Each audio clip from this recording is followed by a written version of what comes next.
Hello and welcome back to the Nutrition and Life podcast. My name is Lisa, I'm your host, and today I have the pleasure of speaking with registered dietitian and nutrition coach Astrid Naranjo. Welcome to the show, Astrid. Thank you so much for having me. It's a pleasure to be here. Yeah, I'm really excited to talk to you about all things psychology of eating, psychology of just in general, our habits, and also your contest prep because you have just competed, and also not just the prep, but we're going to talk about the time afterwards. But before we do, why don't you give us a little bit of an introduction into who you are and how you got to where you are today?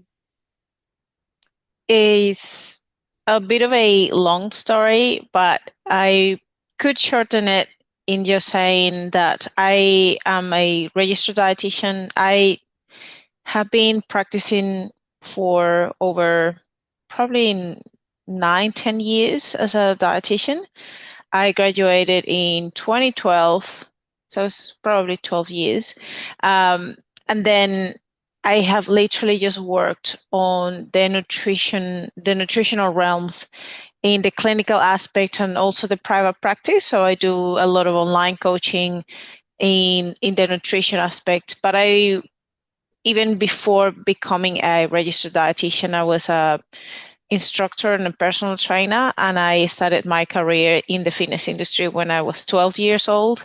So when I literally started just doing and teaching classes, and then from there, my passion became even bigger for everything related to fitness, everything related to dietetics, to the training aspect, the physical empowerment of being strong and being muscular and being healthy.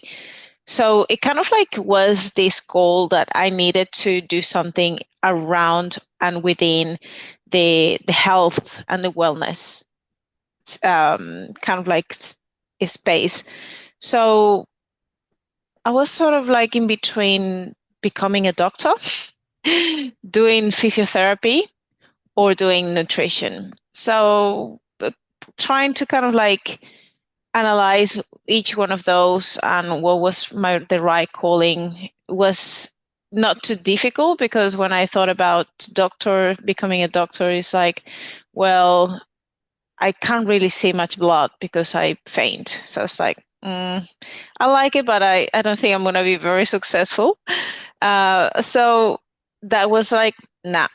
Option B was physiotherapy, because I really like manual therapy and everything that has to do with like muscle, anatomy, everything that has to do with movement, and like getting people feeling better when they have a pain, an injury. So I was always being driven to help them. Okay, well, let's find out the cause and what do you do with this limb, and what happened. So it's been always something that I was really passionate about, and actually did a few courses of like massage therapy and rehab. So that was kind of like, this is something I really, really like.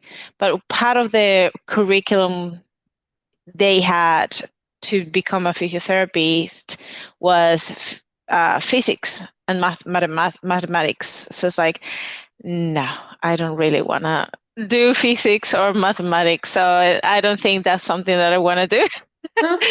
So the last option was like dietetics. And no was the last option because I didn't want that as last, but like being all equal, that was the last that I was kind of like defining whether that one could be the really good option, because I could have done with my kind of like my GPA was a really good student, so I could just choose like amongst these three options. And the fifth, like the dietetics was like, okay, I think this is something that I've always been passionate about. It doesn't have physics, it doesn't have math, so I think it is a really good choice. And I also really want to make a big difference with in the industry with doing better helping people and really trying to get to the bottom of what works, what doesn't work, what can help people truly. I didn't have much education and awareness of how bad the nutrition information and how confusing it was at that time. I think it wasn't as confusing as it is now, because the the more the social media and the different communication channels exist, the more the information it spreads. And as good as it can be, promoting and sending the right information and good research and awareness and getting people to know the truth, that with the same intensity comes the wrong information and the confusing parts of nutrition. So everything that has one side is always going to have another side, pretty much contradicting what this right side is. So it gets to a point where, because this information is so readily available now versus before, people get even more confused. And at the end of the day, that gets to people to just do extreme things and stupid things that we as humans, and maybe as a general public, we would just do what we think it is going to be the best decision for us. Or sometimes we have a friend that did a X diet and it worked for them, so it's like, okay, it has to be the thing. But at the end of the day, none of these approaches are truly the right approach for the particular person, because there's no right and a specific approach for one person. Every person is going to be different and is going to have a specific need and a specific response to a given approach. So until the person actually finds what works for them and doesn't start copying other approaches, they're going to continue on this search for what's the best diet. And it is so simple at the end of the day to just say, this, amongst all of that information, we kind of need to narrow it down as to what's the common theme amongst all these diets, and what sort of like, what are, at the end of the day, what is the simplicity and the basics that is founding every single one of those. And it comes back to the same things, the same principles: healthy eating, reduce ultra processed intake of foods, eat more veggies, eat more fruit, eat more protein, eat more fiber, maybe carbs, more fats, low carbs, but at the end of the day, basics on energy balance. So calorie deficit is what is going to work in any sort of diet that you get yourself in. Even if you just eat Twinkies, you're going to lose weight on a calorie deficit. But it's just finding what is the appropriate ratio of micronutrients, macronutrients, and how do you actually get this sync with your lifestyle, with your own physiology, with your age, with your mindset and behaviors, with your current physical activity, and how all of these things can actually merge into what is going to suit you, that you can stick to and be consistent with it for a long time. So kind of like went a little bit out of what I was talking about my past, but basically that's something that I am really passionate about.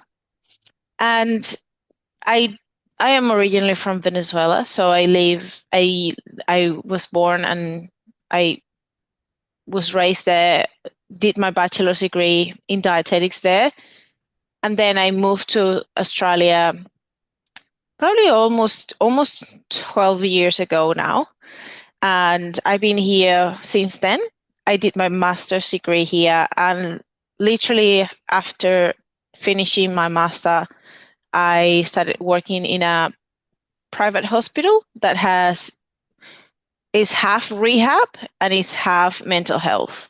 So I do quite a bit of that, and also currently started working on a private practice that works with bariatric surgery patients. So everything that has to do with bariatric surgery and how dietitians become this coach that not just works with them to give them the diet or talk about the pre-op and the post-op and doing the follow-up over a 12-month period for within a program, but also like how we can make a difference in changing the mindset, the emotional eating, the stress eating, the behaviors to make sure the actual procedure actually works, because it will work to extent, but if the person doesn't change inside in their behaviors, in the mindset, in the way they do things,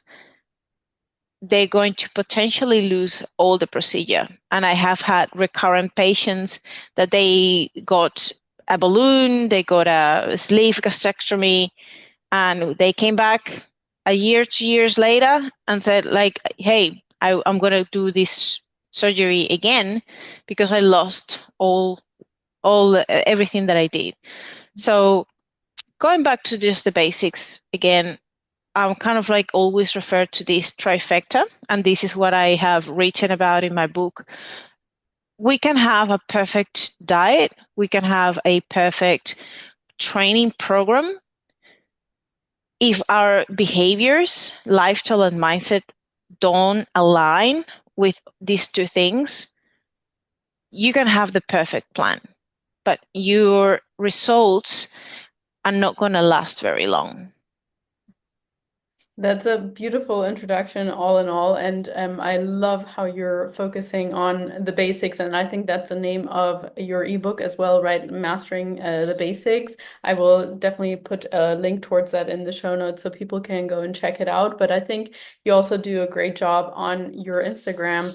Again, if for everybody who's listening, it's the anti-diet dietitian, which I think the title is so great. But I mean, you work with Gen Pop and you work with competitors alike, and you do a really good job while bringing across that for everybody. It is number one, the basics that we need to nail. Number two, finding what works for you. And only then, if we are at that level, we can think about competing. We can think about all these nitty-gritty little things that might make, the 1% difference or so. And I was super excited to follow your journey over the last few weeks and months, really towards your first, was it your first wellness competition? Because I'm sure you've competed before, but not in the wellness oh, this was your very first competition. Well, you crushed it. Absolutely amazing. And I thought it was so interesting because it goes some of the methods that you used or your approach was a bit different to some of the approaches from maybe, let's say, like 10, 20 years ago, how someone might have done it. So from what I have read, and please correct me if I'm wrong, it was a 34-week prep. And you said that you were doing anywhere between 90 to 250 minutes of cardio. So 90, that's really per week for those listening. That's really not that much if we think about it, I think. And it said somewhere the deficit was somewhere between 14 and 1800 calories. So again, not like extremely low, especially starting off with an 1800 calorie deficit is really not too aggressive. And on top of all of that, you were still working full time in your hospital job and coaching. So first of all, kudos. I mean, that's incredible, especially with considering the results that you have achieved there. But I would love to know why you opted for a slow prep. I mean, 34 weeks, that's a long time. That's over half a year. Um, and with the calorie approach and the cardio approach as well, it seems rather moderate in the sense as opposed to being aggressive. So yeah, please talk to us about your thought process behind this. So it was actually longer. It was a 36 week Wow. for the first show, and then 40, 40 weeks for the second show because there were two different shows separated by 4 weeks in between. Um, and I decided to do this prep because I think I had always that in the back of my mind since probably 11, 12 years ago, but I wasn't ready. I had an eating disorder back then. I struggled with binge eating and purging, and like my body image, my relationship with food was not in a good place. So I never felt like that was going to be appropriate or I was going to last very long. Like I really couldn't even track macros or doing something for a long time without starting feeling restricted or any sort of like emotional big attachment to food or to my body.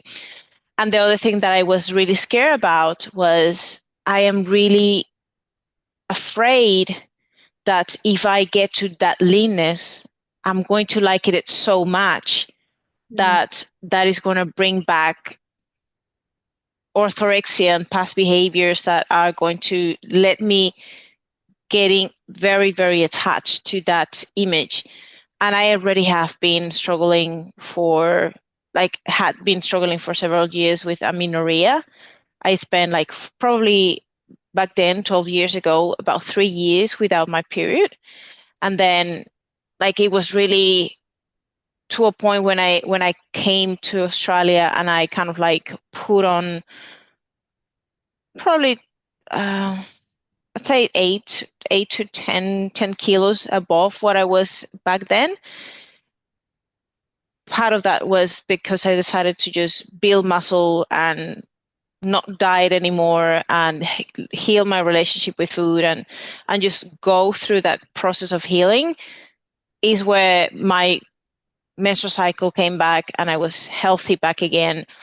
And I sort of like worked through my way through my relationship with food, a bit more of that informed intuitive eating, more intentional approach towards my food.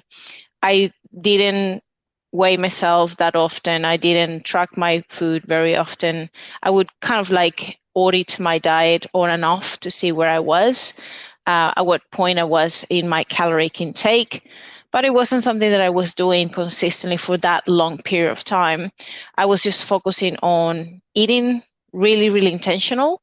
My diet was pretty boring and always kind of like the same foods all the time. So I wasn't going out and eating all that I could eat everywhere. So it was a very conservative but a very intentional building phase for over 7 years, 8 years, where I wasn't really paying attention to my weight or dieting. So I think was a really good time for me to also work on my relationship with my body and start learning how to embrace my body in any shape, in at any weight, and being okay to not be super skinny, super shredded. And I always had in the back of my mind, I would I have been wanting to feel like I can prove that everything that I've worked so hard for in terms of my training, the years I've been training probably for over 20 years, like I know I have like a good physique and I could potentially have that potential, but I don't know if I don't try it. I wouldn't know if I don't give it a go. And I got to a point where I felt like I was in a really, really good place emotionally. I guess like the lifestyle, the all these different stars kind of like align and says like I could do a adequate prep, but I need to take my time. I need at least half a year or a little bit more, because I want to give myself the space and the time to become that person that is going to show up on the stage. Like when I started, I couldn't even visualize myself being on stage. Like I had no, it was like when you're trying so hard to see something, but it's so blurry. Like I could see like a very blurry shape of someone standing on the stage, but I couldn't even see myself there because I had a lot of doubt about lots of things. I couldn't even picture myself that lean because I had never been that lean before.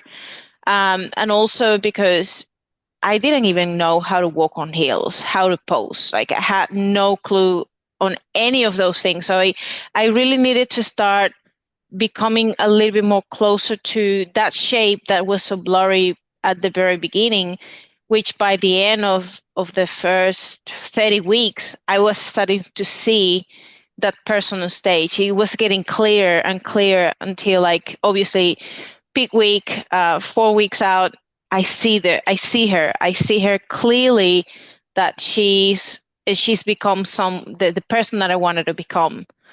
Um, and that is it's just that process. Like when you are a first competitor, some people have it easier than others because some people have been very feminine already. They know how to walk on heels and they just need to learn how to pose. But I didn't have any of that in me. I felt like I'm so stiff. I'm always just doing kickboxing and training heavy and lifting weights. I'm not someone who feels feminine in the first place, and I don't ever walk on heels. I rarely use dresses and stuff. I'm not because I'm a tomboy or anything like that. I don't feel like I was to that extreme, but I wasn't. I have never been like that girly fashion glam. Like that hasn't been my style either. So it was like, how can I become more feminine and like even just using nails, like I couldn't even, man, this is nice, it feels more feminine. I didn't even wear nails. Like I had like very short nails just because it was easier to low maintenance, easier to do my lifting without just worrying about getting a nail cracked or lost.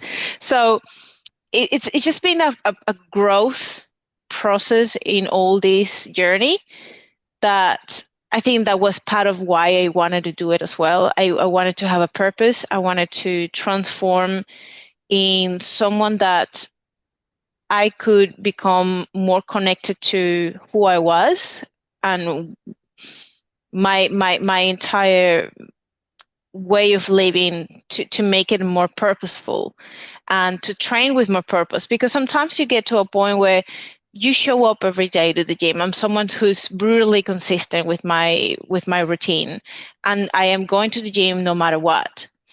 But it gets to a point sometimes where you wonder and you ask yourself, what am I doing this for?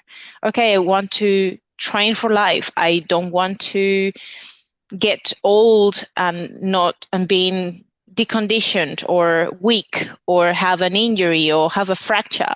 I really want to be a strong woman all the way through my age and my as I age. I want to be as strong as I am now and be as healthy and vital as I can. So that's well and nice, but it kind of like defeats gets you start feeling defeated or like with lack of purpose, because that is such a long-term goal. It's something that you can always do, but you don't need to be that brutally consistent, because you can just live with that minimum effective volume and still be very healthy and strong.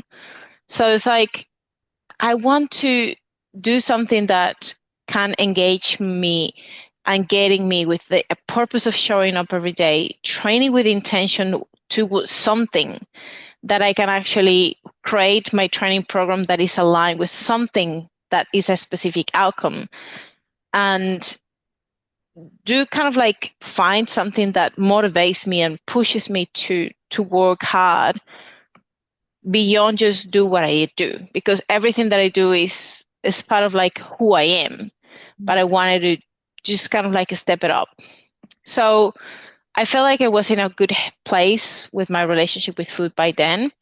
And so I decided, hey, so this season B and C, what sort of like timing would be for the federation, and just looking at my body, maybe maybe wellness. I don't think I would be a bikini girl. Like, I'm super short and chunky. I don't think I would fit in there.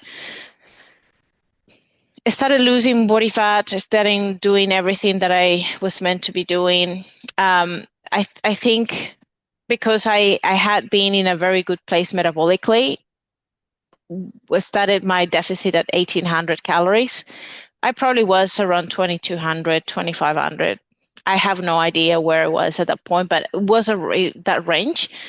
And then I think just being super consistent with my training and tracking every single day, being able to keep my diet very consistent as well.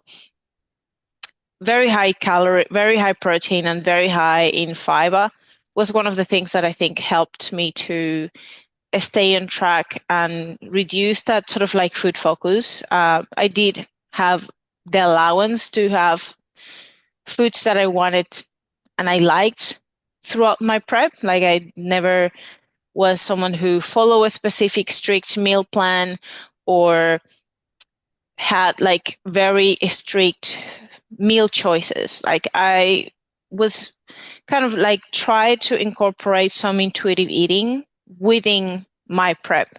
So in that sense, if I felt if I was feeling the need for allowing myself to go and eat something extra on top of my energy, my calorie allotment, I would just give myself permission to do it. And I would just negotiate quantities and adjustments in the next several days of my week.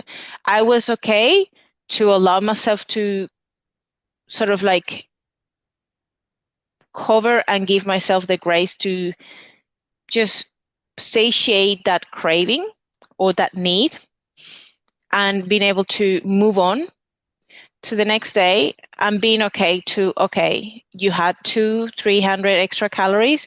How do we account for this? Because this is not just a life, like a lifestyle client who, like, if they go over the diet, you just get back on track, don't need to start adjustment. But you are a competitor, you have a deadline, you have to be shredded and peel as shit, so you need to really be mindful, and these are going to be trade-offs.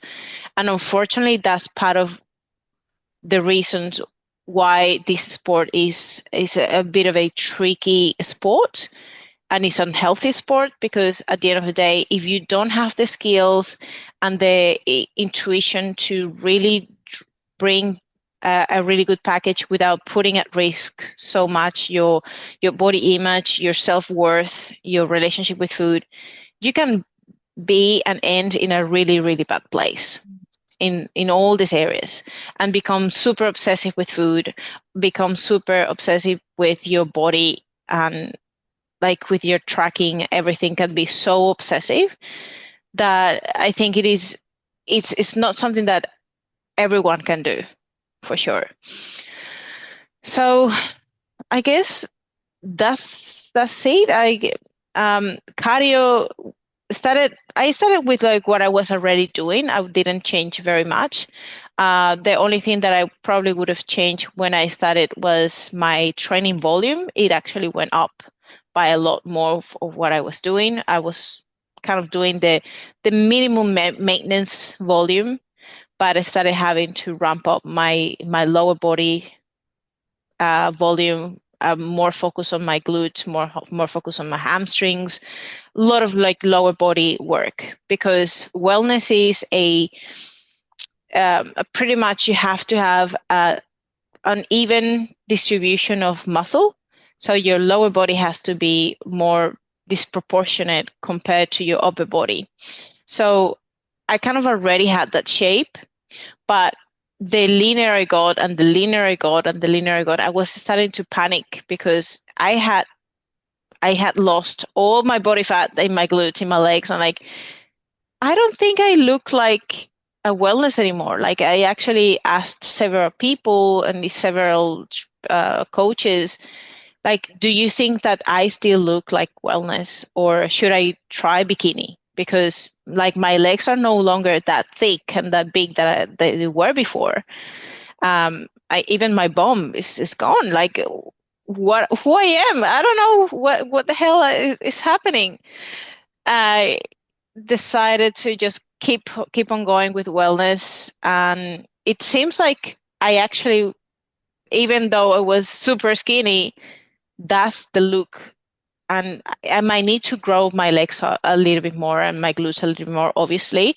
But for being a first timer and doing my first debut in wellness in IFBB and in the Natural Bodybuilding Australia Federation, I was in a really, really good place. And I was really excited to see it. But you don't know until you actually compare yourself with other competitors. And like, okay, I'm actually not too as small as I thought I was. The my shape was good, my conditioning was good. You learn a lot in your first competition, things that you could have done better, things that you definitely are doing well, and things that you are not doing so well. And always more time and more experience are likely going to bring you much better results. So that's why I decided I want to do a second time next year and do even better, bring a better package. Even though I did well, I think this time would be not such a long prep. So I wouldn't need to diet that long because I'm gonna keep my my weight probably 5 to 7 kilos above stage weight, which is not too much compared to the 12, 13 kilos I had to lose in the first time. So that's going to be halfway through. And the difference is that I'm unlikely to gain as much body fat because I am slowly reversing back my way up. So I haven't gained weight that quickly. I haven't binged. I haven't had these like severe episodes that you see post show for a lot of competitors that they put a lot of weight back and they rebound very heavily. So that hasn't happened with me because I pretty much plan a exit that allowed me to have a very intentional approach to that reverse. It was a kind of a mix between a reverse recovery diet and hybrid with intuitive eating. So it was just a super rare approach, and it's something that I'm documenting that I'm going to write a book on, or just to show and share this protocol to other competitors and see potentially this may not be for everyone, but for some people that specifically have a struggle with disorder eating in the past or the things that I have been through, that approach could potentially be very, very helpful. Mm. So I want to bring that package again with a less time dieting, more time continue to do that building on the areas that I could do and have a much better development, especially my glutes and my quads, my hamstrings. And so then I can just maybe just see how going with a second time brings a better outcome, not just in terms of like placing better, but also me knowing that I did a much better work, much better job at peaking because my first peak week was horrendous, was like all over the place, and I wasn't really sure how to keep lots of different variables consistent. It was really hard.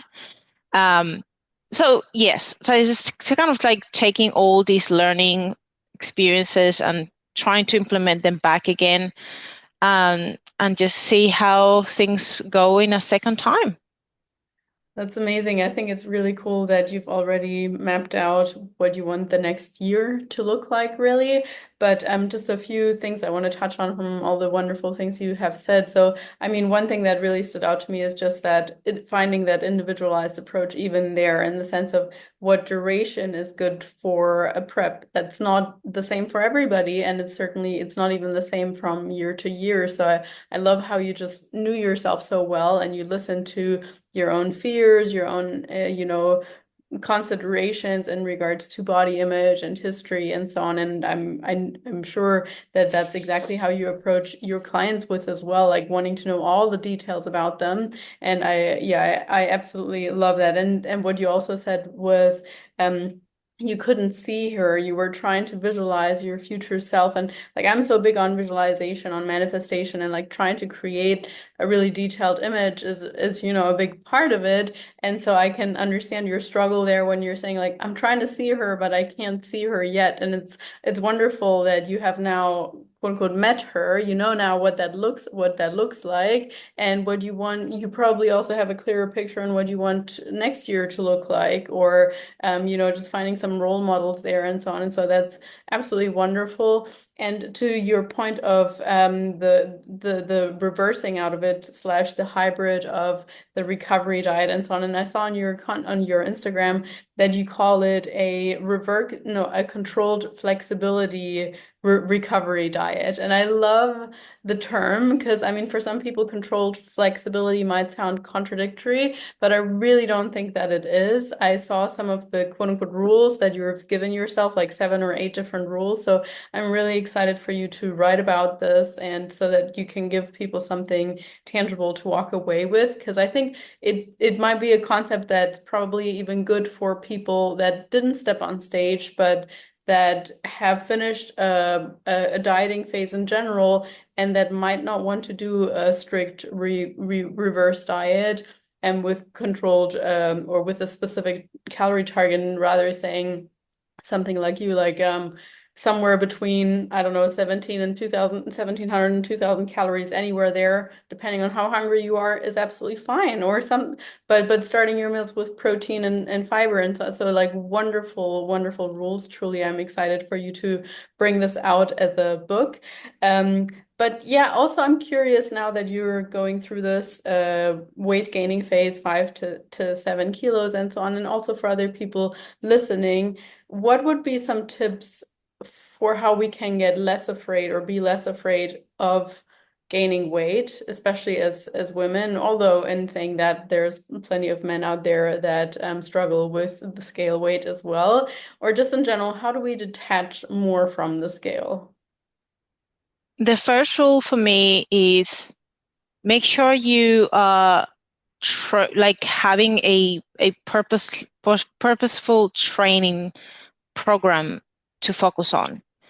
That you're going with a specific goal. Okay, what is my goal next? So you're not thinking just about looking at your body in front of the mirror and like, oh man, I don't want to lose what I have gotten, because it is the best shape you will ever be at that point in time when you are that lean. You look like a goddess. You look amazing, but it's so unsustainable. You feel like shit. Like literally, like is there's no better word to describe how good I felt the first week of refeeding Mm. and bringing that recovery diet to just allowing myself to have being between 1800 and 2500 calories. I was just feeling like life came back to me.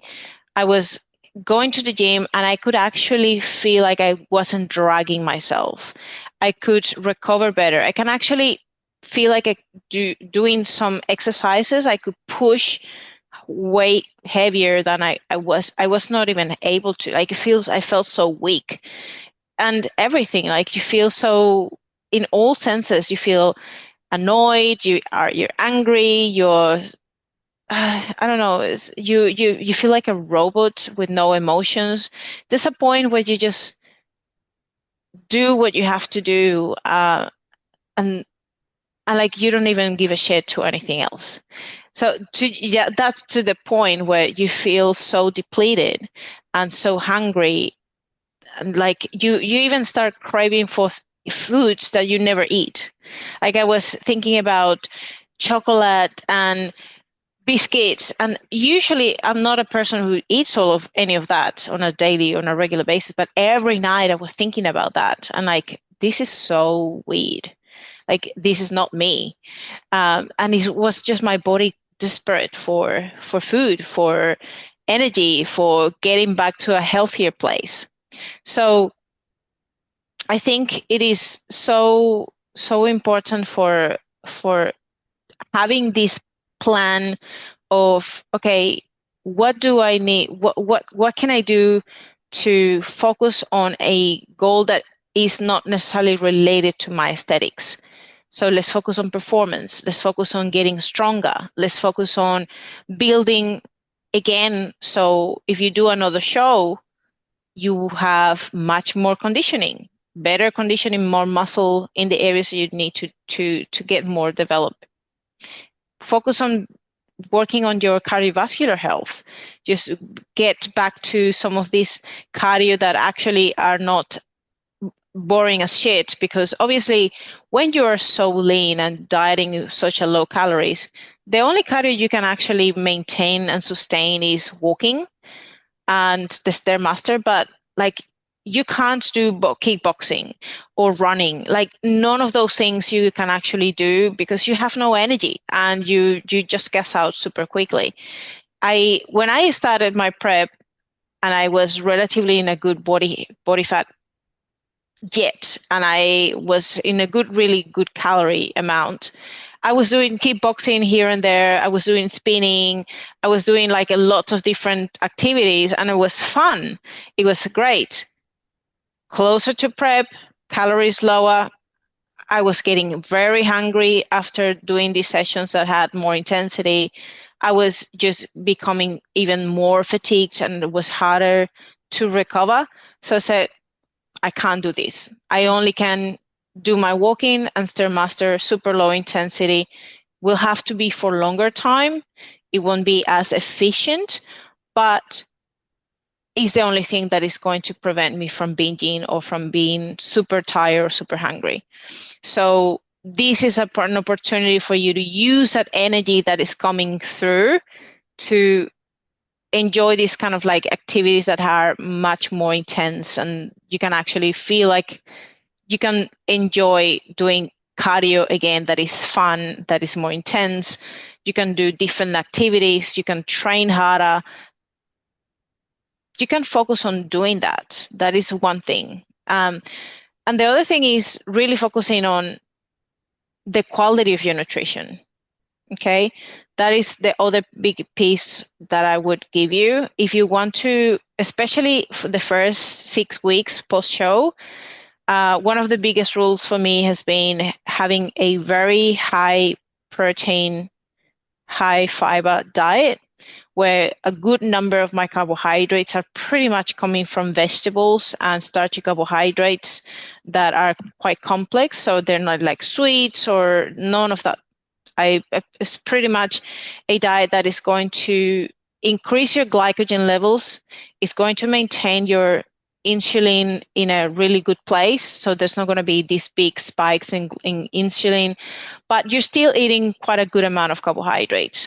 And sort of like having this 1-to-1 ratio of protein to carbohydrate. So I'm literally eating 200 grams of protein, 200 grams of carbs, or like just generally could be a little bit more protein, some days less carbs, or more carbs, less protein, but they very, very close to each other. It's not like I have 100 grams of protein and 300 grams of carbohydrates. So the difference in between these two macros is very, very close, which allows you to have a good amount of satiety, control hunger, but also you keep up the thermic effect of food. So we know that protein and fiber are the ones that contain or exert much more that energy that your body has to expend and work for to extract nutrients from it.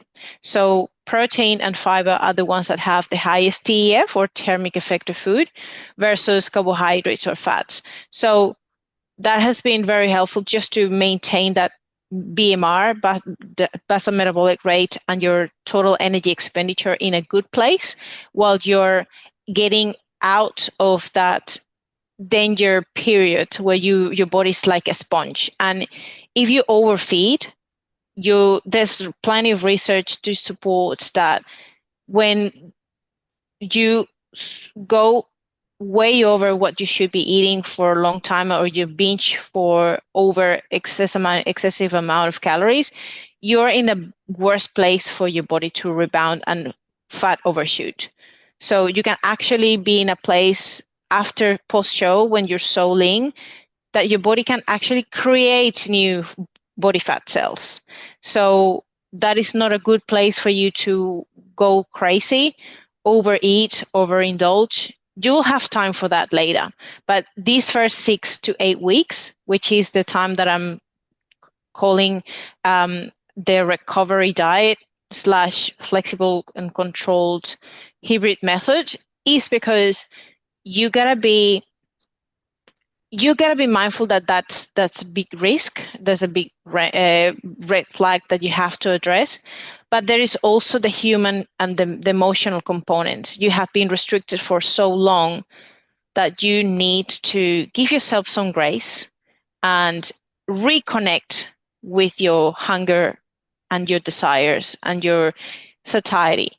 So it's just retraining that during that recovery phase, learning, okay, am I hungry? Am I full? Okay, I should stop. But if I'm hungry, I'll give some space to reflect. And if I still want something, I'll give myself permission to have it. So it's just like giving yourself that grace and just having some control flexibility. Yeah, I really, really like that concept, and thank you so much for just laying all that out for us, for giving us your tips on how to be a little bit less afraid of gaining the weight back. And just overall, I really appreciate you taking the time to share this with us. I'm gonna stay tuned for your off season now, yeah, first of all, and then your next prep as well next year. But yeah, Astrid, I just want to thank you very, very much. I'm gonna link all your handles in the show notes, and of course also the link to your ebook so people can go and check it out. And yeah, it's been a pleasure speaking with you. Thank you so much for having me. I loved speaking about this. I enjoy talking about that. Thank you so much for having me.